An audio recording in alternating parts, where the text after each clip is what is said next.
Première erreur, ils veulent pas avoir de carte de crédit parce que, non, c'est le diable, le crédit. Me connaît, si j'ai ça, je fais faillite.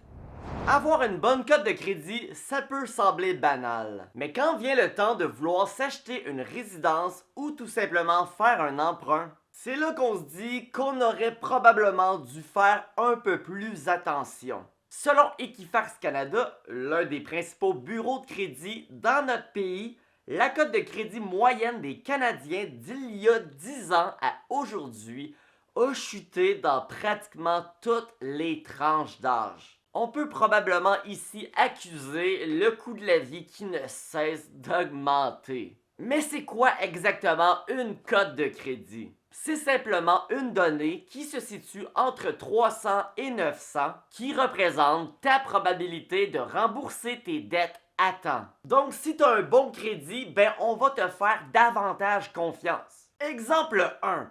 Robert a une cote de 500 et veut emprunter pour une maison. La banque réalise que Robert n'est pas le meilleur pour gérer ses finances. Ils vont donc trouver cela risqué de lui prêter de l'argent. Et si au final ils décident tout de même de lui prêter, ils vont probablement lui offrir un emprunt sévère, c'est-à-dire avec un taux d'intérêt élevé. Donc ça va coûter plus cher à Robert que quelqu'un qui aurait un bon crédit. Exemple 2. Brian a une cote de 850 et veut lui aussi, par pur hasard, emprunter pour une maison. La banque va évaluer que Brian est un super bon payeur. Ils vont donc lui prêter de l'argent et ce, même avec un taux d'intérêt très bas, puisque les risques que Brian ne rembourse pas, ben avec lui sont quasiment nuls. Alors félicitations Brian et Robert, ne lâche pas, let's go, on améliore le crédit là. Mais c'est quoi un bon crédit? C'est quoi le chiffre?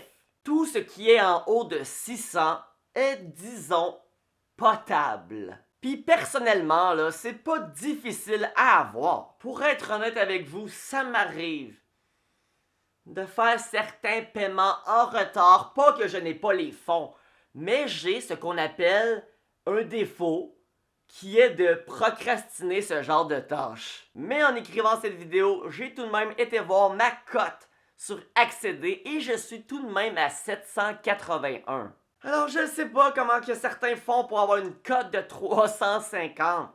Faut vouloir, comme on dit. Là.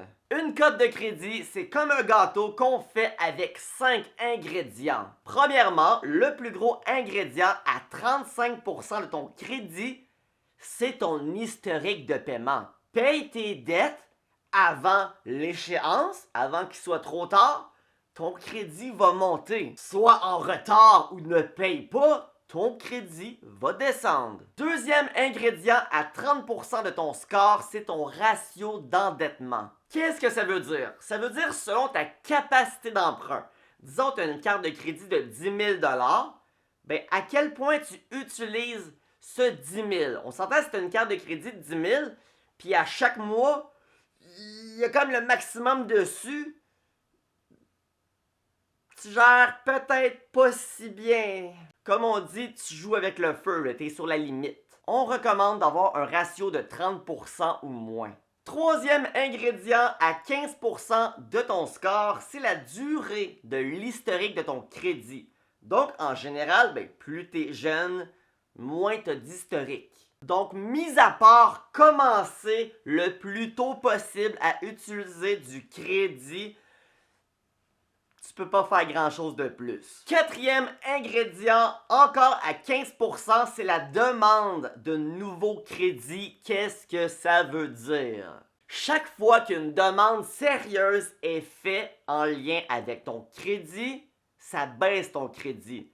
Alors ne fais pas 50 demandes en même temps. Je veux une Visa, une Mastercard, un emprunt pour ma maison. Ça va te faire crasher. La raison de ça, si tu empruntes un peu partout, ils vont voir que tu es un peu désespéré. Là. Pourquoi il veut autant de crédit en même temps? C'est louche, ils prennent pas de chance. Ton crédit, on le baisse. Et le cinquième ingrédient à 10% de ton crédit, c'est ce qu'on appelle les archives publiques. Donc, toutes les informations en lien avec les comptes de crédit en recouvrement, les faillites, les poursuites, les tickets pas payés. Tout ça, ben, ça peut faire baisser ton crédit. Ben oui. Donc, en sachant tout ça, comment améliorer son crédit, comment voir son score aller sur la lune? Premièrement, extrêmement important pour prouver que tu es capable de gérer tes finances, tu te dois d'avoir des emprunts, c'est-à-dire une carte de crédit. Devrais-tu en avoir 60 différentes? Non. Si tu en as 60, comme je t'ai dit tantôt, tu demandes plein de crédits, c'est pas bon. Commande-toi une carte. 2 maximum. Mastercard, Visa, on s'en fout. Dès que tu peux, à 18 ans, tu commandes ta carte, tu commences le plus tôt possible. Et ta carte, tu veux pas juste la mettre dans ton tiroir pour être sûr que tu l'utilises pas. Non, tu veux l'utiliser.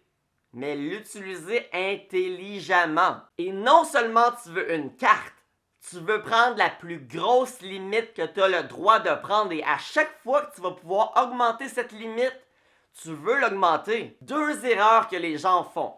Première erreur, ils veulent pas avoir de carte de crédit parce que, non, c'est le diable, le crédit. Me connaît, si j'ai ça, je fais faillite. Bonne chance de faire grimper ton crédit sans carte. Ou 2, ils se prennent une carte, mais avec la limite la plus basse, puis ils la cachent dans un tiroir avec un cadenas, dans un autre tiroir avec un autre cadenas. Écoute, plus on va te faire confiance avec une grosse limite, plus ton crédit va monter. T'as une carte de 10 000 $, ça veut-tu dire que tu mets 10 000 dessus? Non, pas besoin. Mets ton compte de cellulaire, quand tu vas au dépanneur, à l'épicerie, tout ce que tu achètes, intelligemment, ton internet, tu peux le mettre sur ta carte. Puis à la fin de chaque mois, avant ta date d'échéance, tu le payes tout le temps. Pas besoin de mettre 3 000 dessus à chaque mois, là. 200, 300 $, c'est bon, là. C'est juste pour prouver qu'on peut te faire confiance. Hey, le gars, il a 10 000 sur sa carte, mais il utilise juste 300 $. On va augmenter sa limite. Le gars, justement, on peut lui faire confiance. Il a démontré qu'il avait un cerveau. Parce que ta carte de crédit, là, contrairement à ce que certains pensent, ce n'est pas de l'argent qui tombe du ciel. À grand pouvoir de crédit, grande responsabilité, comme dirait Oncle Ben. Donc, si t'as bien compris, tu ne veux jamais appeler en disant « Ouais, j'aimerais ça réduire ma carte, la limite est trop grosse. » Non! Red flag, ton crédit crash. Tu penses que t'envoies quoi comme message si tu dis ça? S'il vous plaît, réduisez ma liberté, je sais pas ce que va faire là. Ton but, c'est d'envoyer le message comme quoi t'es responsable, discipliné, mature, qu'on peut te faire confiance. Si t'as écouté les 5 ingrédients de tantôt, ben tu le sais, si t'as des tickets ou n'importe quoi de même, là, tu veux les payer. Va pas faire crasher ton crédit. Puis pour toutes tes factures, programme-toi des alarmes à chaque mois. S'il faut que tu payes le 15, mets-toi une alarme le 13 à chaque mois pour te dire paye ta carte. Programme-toi des prélèvements automatiques pour hydro, internet, cellulaire. Ne manque pas un paiement.